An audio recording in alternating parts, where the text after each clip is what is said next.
So this is the meditation space at the house that I spend the most time in, and it falls under 11 relationships under my Bhagwan map. So I've got this. It's really crazy how I ended up connecting and finding this piece. I wasn't looking for it, and anyway. And then this is one of my girlfriend's pieces of art, Cher, and the way I met Cher is pretty crazy too.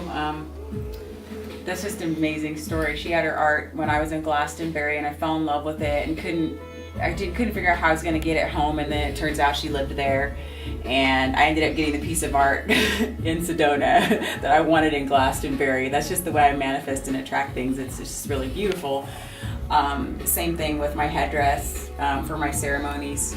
My dad's side of the family, my grandmother's part Native American Indian, so this is my headdress for my ceremonies, and I love peacocks, and I've never seen a headdress with peacock feathers, and that's what the front of this is. You probably can't see it because my meditation room is really dark. But yeah, so when I was younger, I thought that I was going to be like a teacher or like, I don't know, a nurse is kind of what I was feeling when I was a child. But Spirit has been leading me and guiding me in the direction very much of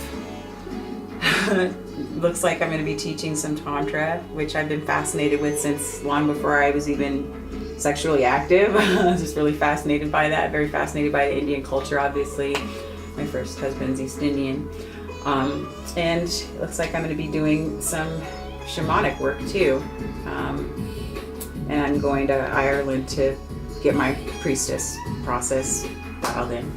Anyway, this is my altar. My friend made this for me. He went out and got the wood himself, and put some beautiful stones in it, and then my other friend actually put it together for me. And so I just really wanted to honor all the different ascended masters and some other deities. And you know, I've got Melchizedek up there, Babaji, just Durga. I mean, there's, golly geez, there's just so many up there. Yogananda, Paramahansa, Saint Germain, you know, just it's just so many. And I really had to honor Shiva and Shakti. I've got Radha and Krishna there because again, it's the whole, you know, masculine, feminine energy there. I've got my Shiva Lingam and all my crystal skulls, which the way that I've attracted these guys in my life has been pretty fascinating too. That top one over there is from Peru, and he travels with me. He likes to be with me all the time, so I keep him and take him with me whenever I travel. And then he's a very rare one from Peru. He's like ancient knowledge and wisdom comes from off of him. And then this fluorite one is very, very rare too. I got him in New Mexico. And I've got my talking sticks there, my healing wands. Just these are just my tools I've been collecting so that I can start doing my work. And I love music, so there's my tablas and my sitars and one of my rattles from one of the Native American women that isn't making them anymore. And my shaman drum, and with my hummingbirds, which I have a very incredible affinity with, and they fly into the house.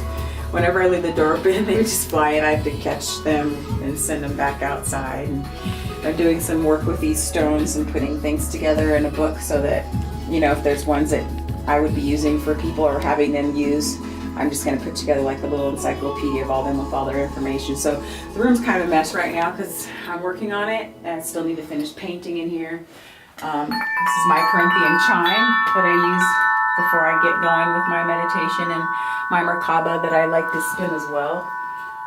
This is the little station of all of my mostly Tantra books and shaman books. My oracle cards are all there. My Tibetan bowl that I got when I was just many, many years ago. I've had it for probably almost 20 years. And then my crystal rose quartz singing bowl, which is beautiful and amazing. It resonates to the heart chakra, obviously. And my prayer wheel. Gotta represent Kundalini with my beautiful snake. And this is my space in a nutshell. All my tools for me to start working and serving.